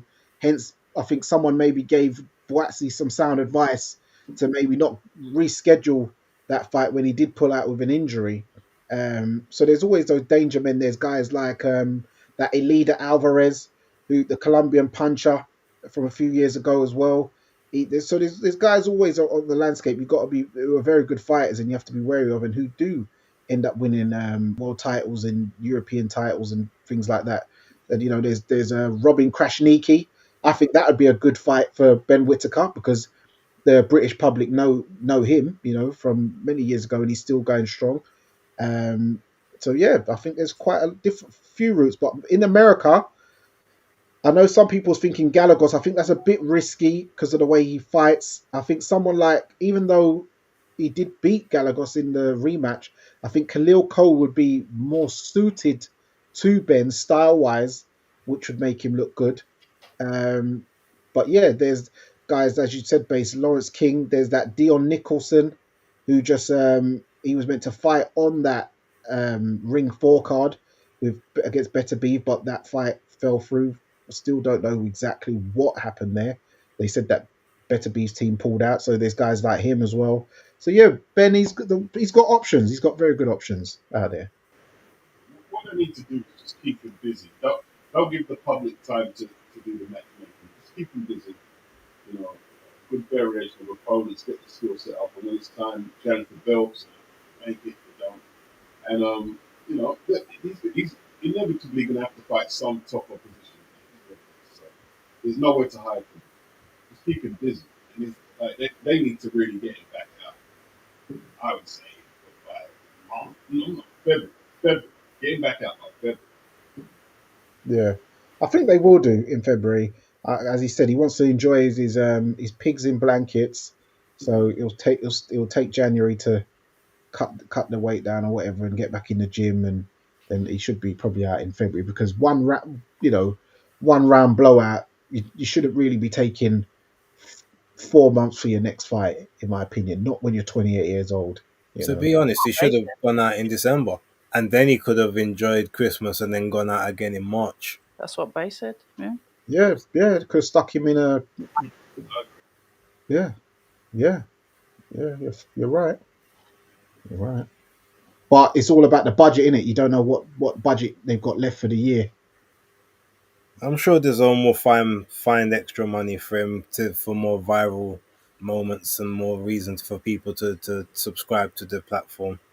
Oh yeah, to get that ultimate package. So yeah, it makes sense. Yeah. Yeah, we did mention Gradus Kraus, Khalil Cole, and these are names that we did pull up, guys. For those that have just joined in the chat, good evening to you. Yeah. So anything else guys want to talk about? No, not from that, no. Not from that specifically. Some good fights on the undercard overall. Yes. The only other thing that gets to talk about, and I will say, well, you guys can obviously speak about it. I may have to jump off in a little bit, but Eddie Hearn and Ben Shalom now sort of renewing hostilities, with Ben looking like he wants to come out on the front foot this time as opposed to playing defense. Very interesting conversations. Frank Smith was obviously back in the mix as well with his extreme dislike of Ben Shalom. Yeah, I mean, they was very very. I'm gonna say cordial, but they was keeping things just low key. But now, for whatever reason, that just seems to have exploded, and I think it's just around the fact of Ben not wanting to just own up to the fact that, all right, yeah, I'm trying to mess up you guys' shows. Like, cool, just be a like. No one's really asked him about it directly. I thought somebody would have, because it's definitely a talking point. How you just happen to have two shows and they just happen to be on, the two of the biggest shows of your rival promoters, exact same date, and it's the same, it's the same card, and then your second show just happens to be on the exact same date as another show that's the same card. I mean, when you have alleged four shows for the year, which again no one's actually directly asked him, or he hasn't confirmed He hasn't confirmed. or not, but I think someone really needed to ask and hammer that question home and make him commit to an answer. But if that's the case and you've got 4 dates, what did you just happen to have 3 clashes in a row? Like, there has to be more to it. So ultimately, if you're going to be on the front foot and all of that, and you've been in interviews saying that the BBC obviously is the biggest platform in the UK, and watch like in a year or two when they become the biggest and everyone's going to see the play after I did it. Okay, well then, like, make your stance. I'm taking the eyes away from your shows so that people can see ours, or like, it's a competition, so ultimately I want to win the competition, whatever it may be. But for some reason, no one's asking. Now, is that because he's telling people they can't ask him about it before interviews? Don't know, but he's done it before, so that anything is in play. But I just, outside of the clashes, which are obviously very annoying, I do like the fact he's at least trying to be a bit more vocal. And he is, he's coming with some pretty good. I don't know if they're facts because I can't really fact check them, but I like that he's coming on the front foot. The only thing that I never really have taken to about Ben is always like the, you know, the woe is me, you know, I'm just like the lonely guy trying to make his way in the game, and and all of that, you know, pity me stuff. Just like, I think the one thing I agree with Eddie, like, you know, just grow a backbone. If you want to talk now, don't throw stones and then like hide your hands afterwards like it wasn't me. No, throw the stone and tell man I hope it claps you in the side of your head. Like be about it if that's what you want to do. Don't be half in and half out with the slip talking and the you know, and the side, and you know, the speaking out the side. I think, So yeah. other than that, like, I'm all for it. Obviously, I know that IFL and all the rest of them channels there are having wet dreams now that they get another feud and the beef that they, you know, that they can get some views off of again. But um, yeah, ultimately that's kind of my thought on it. Just be about it. Say what you're saying. Like, if you're doing shithousery, admit that you're doing shithousery and say, "I'm what? I got the biggest platform. What are you gonna do?" Like, just like own it, rather than, you know, acting like you're the victim again, because you're not the victim here. You've quite clearly been the perpetrator of a few of these things that are happening. So it's not that everyone's now got mad things to say about you. You're doing things and then acting as if they're the ones that are, you know, they're the ones that are forcing you into these positions, which I just, that's the one bit I can't respect. Yes. October. What's your thoughts on this back and forth antics? Where have you managed to speak? I don't know if you have behind the scenes of where this is now reignited from, and what's your thoughts on the comments made by Um, participants involved? no, when Base, going back to what Base said, I think when he did try and stand his ground, I've just had like a flashback to Saudi where Frank Warren nearly pitched him off the stage. That's what I was laughing at in my head. So I know that he's he's tried to, like, you know, stand there and say ain't going anywhere, and then Frank Warren try and lick him down off the stage. But yeah, that was just a flashback. Um, do I care about the back and forth? No, not really. That's, I'll leave that for the other channels to do, because, like you said, that's what does good for them. People like that beef. It's not really my interest. I haven't spoke to Ben Shalom for a very, very long time.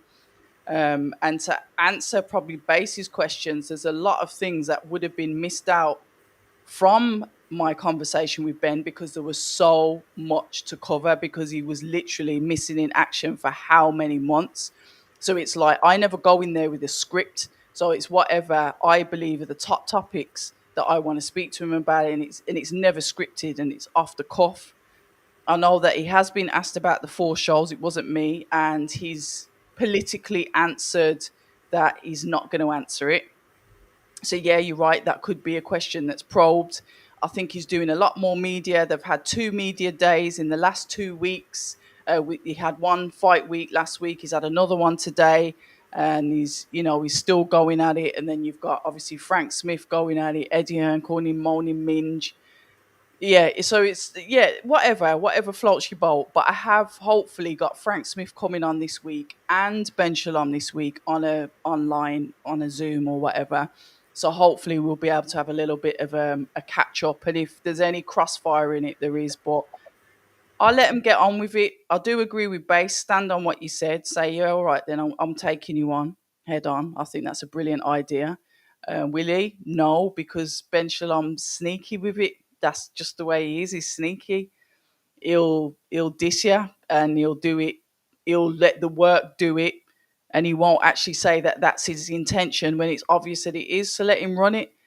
But to be competitive with the two giants that are Matchroom and Queensbury, you have to have the fighters. Now, for him to stand tall and for him to, like, say, yep, this is the BBC, he's going to have to go around and nick a few fighters again, because they do need names on that huge platform. So we'll see how it plays out. We'll see what his plans are. Yes, he has got fighters that are inactive that he could get out, but he's going to need someone, he's going to need a pivotal name to really start to push that competition hard. I do like the fact that he debuted BBC with the British title fight. I think that was brilliant. That was a good idea. It worked, because a lot of people were switching. I was one of them that was watching both of them, one eye on the ring, one eye on Clark and Sakivi. So yeah, the competition is there, but he's going to need more than that. But he's showed that he's going to weather the storm. He's not going anywhere. So we'll see what happens. Fair play to all of them. Yes, Beats.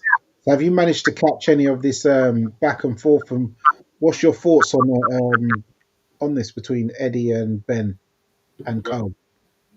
there is no Eddie and Ben in terms of competition. Mm. There is no Eddie and Ben.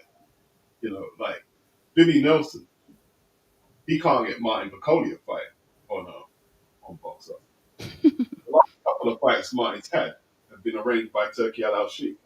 Billy said that Ben told him that Martin will not be fighting on a Boxer card unless Turkey is producing the card.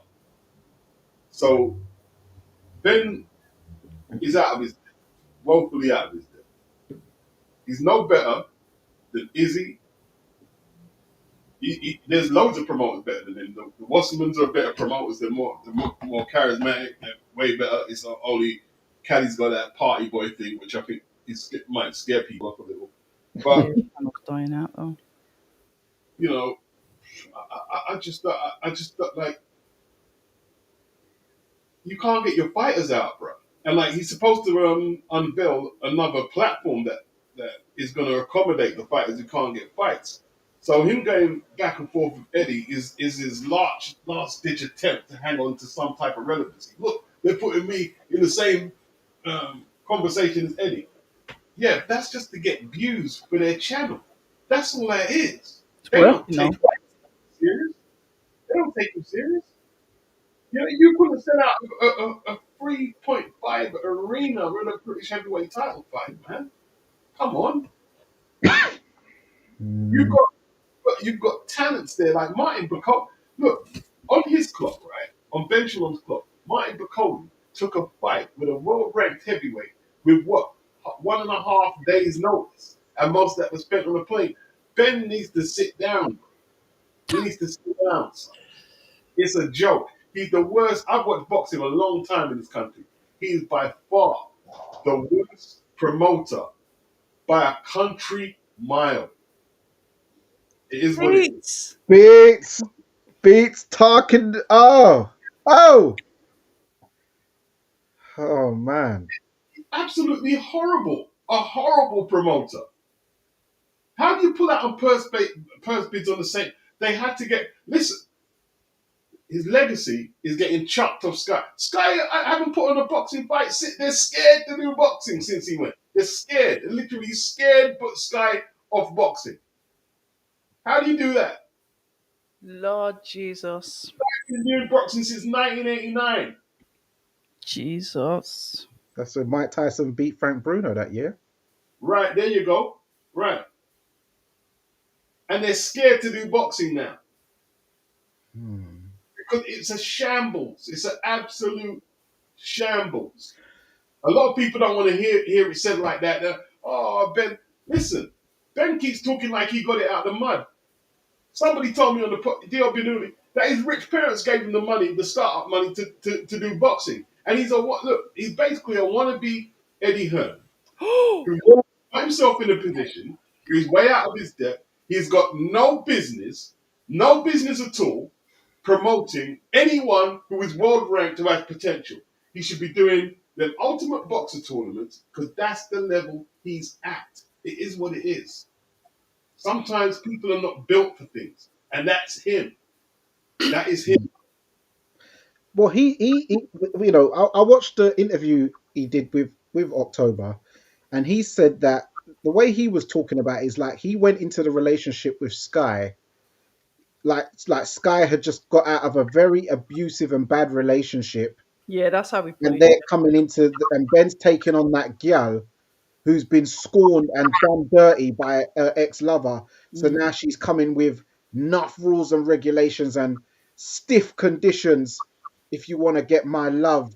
So it's like Ben was fighting an uphill battle, and he was to keep hold of Sky, and the deal he got from Sky was not like, you know, Frank Warren, Frank TV Network back in the day, and Eddie Hearn, and he got the raw deal. He got the broken woman version of Sky.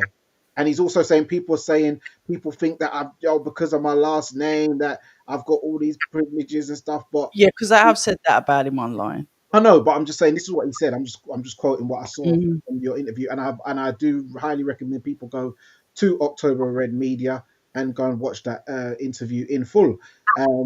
So what's your thoughts on those comments made by Ben? Things like that. Beats. Lord Jesus, gonna get cooked. Sorry, let me just quote something what he did, right? With the new British heavyweight champion, and Base knows the story, right? A few years ago, right, Jamie beat someone named Harry Armstrong on Yes. on one of his cards, right? Yep. Armstrong comes up a loss and gets a lucrative fight with Johnny Fisher for the Southern Area title on a Matchroom card. What did they award Jamie with, who was 5-0? The They put Mad him Beats, in, I've Brazilian. said this, The Mad but Beats, Brazilian. yeah, yeah, but you listen. I've said this about Jamie at the beginning. Beats, before you jumped on, that is what I said about Jamie. He wasn't treated right. I've said that. I Said that. told Jamie that. I saw Jamie in the end in the super. I said, Jamie, don't let the man go take you for a fool, bro. Seriously, I told him about the story. Don't let them take you for you had no business fighting someone who had double the amount of knockouts that you had fights. The only loss that guy had was to Kuzmin, who was world ranked, and he gave Kuzmin a tough fight, That right? Brazilian brother. Mm, Yeah, Sergei Kuzmin. Yeah. mm. He wasn't seasoned enough. Right? But you know why they put him in there? It was on the York to save their little stupid card with that Al Siesta guy. Right? And if you valued your prospect, you wouldn't have did that. Right? Let me tell you something, right? Moses' fifth fight, right, was with someone with a losing record. Johnny Fisher's fifth fight was with somebody with a losing record. You go pitch him in there to save your little bullcrap card in you because they didn't care about Jamie. They didn't care about it. Now Ben's taking. Now Ben wants to tell us, oh, Jamie's the best heavyweight out there. Well, if he was the best, Oh, he wouldn't have pitched him in with the guy with rocks in his fist when he was 5-0. Bullcrap. Bullcrap. Listen. I don't like Ben Chilwell. Yeah. no shit. I spoke to TKV about he remembers that conversation with you it was in like the Tesco's or something like that. Littles. Yeah, one of them supermarkets. Yeah, he remembers the conversation with you. Yeah. See, he remembers it. He remembers it. And now Yeah, he put he's a good guy, man. Jamie's a really good guy. He's one of the good ones.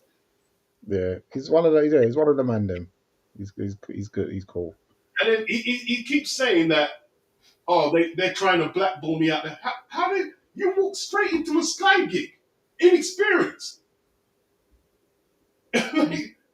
If he thinks that's blackballing, listen, Frank Warren and Barry Hearn, when they started promoting in the 80s, they went up against the Syndicate. Syndicate had all the TV dates on BBC locked. They had the Royal Albert Hall, Wembley Arena. So that means you couldn't get in it because you can't make money if you can't get Wembley Arena or the Albert Hall or the BBC money because the BBC are funding your cards. You can't Mhm. make money, right? Frank Warren and Barry Hearn probably got 4 dates out of 196 cards, right? That's how Yeah, they that's could. good. If you want to talk about blackballed, he doesn't know what he's talking about. How is Frank Warren blackballed Ben or Eddie Hearn blackballed? You ballsed it up. You ballsed up the Sky contract. If Eddie Hearn Sky would still be in boxing today. Trust me. Am I lying? No. Right. So The man he's mediocre. He's mediocrity. What? It's best. At the but best, mediocre. so what do you feel? What do you think about like the comments where he says he feels he's overachieved because he's had a Sky deal, he's on the BBC, and he's been on Riyadh season. So for him, at his age, he feels he's overachieved. If he was promoting in the 80s, he'd be serving Mickey Duff and Jarvis Astaire at tea, bro. That's how crappy. He's absolute mediocrity. He's like one of the worst products we've had in British boxing. Ben Shalom. Oh God, Beats. Huh? Huh? Truth is the truth. Truth is just the truth. Truth is Yeah, just the truth. Steve. You know what I Yeah. mean? But Just, what I will say is where I think that this animosity is spewed from yeah. is on that sparring boxing thing at York Hall. Remember when was it Parsons or someone went up to Ben and Ben said he wants to get Frank Smith in the ring and he wants to, do him over and that in the What ring. sparring thing? There was that Box Raw sparring where Ellie Matthew was on it. It was part of that. It was the thing after the Eubank Jr. and Conor Ben weigh-in. Oh, okay, yeah. So they did that sparring thing, and Parsons was like, "Oh yeah, what do you think about it? How's it look?" He goes, "Yeah, this is really exciting. I think me and Frank Smith. I like to get Frank That Smith in," and he called him out. that is why today, when he's gone on the thing with Parsons, and this is some Carragher Brincon business, but it's there, isn't it? He says, "Oh, Eddie thinks he's cool walking around with a 23-year-old kid." That's He didn't say dick riding, but he said blah blah blah. So that's where that's come from then. Okay, Okay, okay. so it's there, it's there. But you know what, B? I have to try and defend because I got to try and be neutral about the shalom, and what he was saying, whether you agree with it or not, because like I said, the ins and outs are the ins and outs, and he was trying to say after like Eddie like made his money and then went off to the zone, like Sky might have been a little bit more, I don't know, lenient, is what he was trying to say that he was with Eddie Hearn, that sort of like had that free reign. But he said when he came in, he had like really strict, stringent rules, wasn't allowed to do certain things, which obviously the people that were there had told him that things were different initially. So he's trying to say, listen, I'm not saying he didn't fumble the bag because I'm not. But I'm just saying what he was saying is that it wasn't, all glitz and glamour at Sky Sports. But like you said, But why, it's one of them, isn't it? But that's why what would it be glitz and glamour though when you've got no background as far as they're concerned? So obviously it's like when you start a new job, you don't get the freedom and the keys to the kingdom straight away. You have to earn it. Like when you're on probation, you can't be doing the same things after you pass probation. So he so didn't you have pass to. probation, did he? But that's the point. But it's like saying, oh, he had his hands tied or whatever. Yeah, Yeah, because you ain't been there for 15 years and built legacy. So yeah. of course you're not going to have the same free reign, or the perceived free reign that the people before you had. That's just common sense.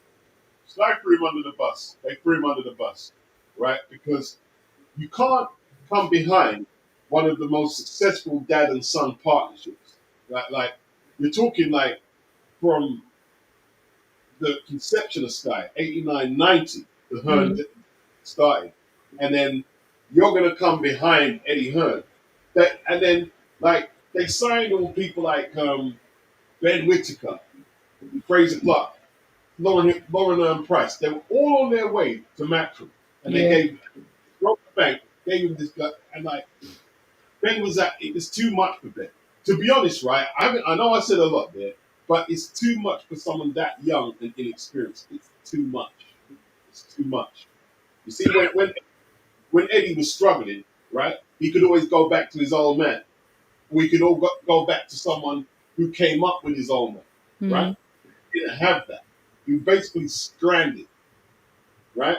You see boxing promotions, yeah. If you ain't got the old money or old contacts, Old money. Mm. you're done. You are done. You're literally done. It's an old boy network. It's like a mafia thing. Mm. Boxing. Anything in America. If you don't have the old contacts, like whether that's from the media, um, you're finished now. You're finished. You're literally finished. So they really put him in like. Basically, he wanted the job though. He wanted it. Yeah, he He did. wanted. He wanted it. He You see, did. like the Wassermans now. If the Wassermans went into that position in 2021, right, they'd be able to go back to the old people who is it Wilfred Sound View. They can always Dad. talk back to the old contacts and the old money. Then it's too hard. It was cold promo when they first started, though, Beats, because the very first boxer show was boxed around Wasserman because obviously Wasserman had Chris Eubank Jr. I think I don't know what happened on the first night, but it was a cold promo. They weren't given like the actual complete like skywrite. They were going in there with Waterman, and I think Ben said something about that in the interview. I know George says I can't be defending Ben. We have to have a balanced view on here. Yeah, I know he also inherited the Hennessy Sports Fighters as well. But I remember even Eddie Hearn was saying that he feels that even top tier, that promoter's doing like he's a better promoter than Ben. Johnny Clark. Yeah. Like you can't doctor the questions from the press. You can't do that. And you know what? From what I hear, a lot of the press that said we're not going to do that. We're going to ask you what we want to ask. You can't do that. You're just creating a noose for your neck, man. You know what I'm saying? Listen. You're the top guy, so you have to answer the queries when it goes wrong. You've got to be there on the spot. You've got to be there. And if you notice, Frank Warren or Eddie, they don't shy from that because you're not expected to shy from it. You can't be a victim and a boxing promoter. You've got to be one or the other. Yeah, you got to get on cam. Yeah. Yeah. I think he knows that now. Like I said, he's had 2 media days in 2 weeks. I'm trying to get him hopefully back on the channel this week. Who knows? He could be watching this. Who knows? Yeah. Yeah. I think we've covered a lot. It's been a serious one. But yes, guys, please make sure that you subscribe if you have not already. You should by now be subscribed to Boxing Beats and Rhymes. If you want all that, great content, a true historian of boxing. He goes deep in the cellar, the archives, into the annals of history. So yeah, please make sure you subscribe to him and all that good stuff. He's on Twitex, as Base says as well, at Boxing Beats and Rhymes on Beats. It's the Black Boxer. Oh, the Black Boxer. Yep, the Black Boxer. Make sure you subscribe to the Base the Kid at the Hardcore Casual, October Red Media, Fight Fan TV Live. All the descriptions, all the handles will be in the description, etc., etc. And until next time, thank you for tuning in. Remember, guys, persistence beats resistance. You know where it is.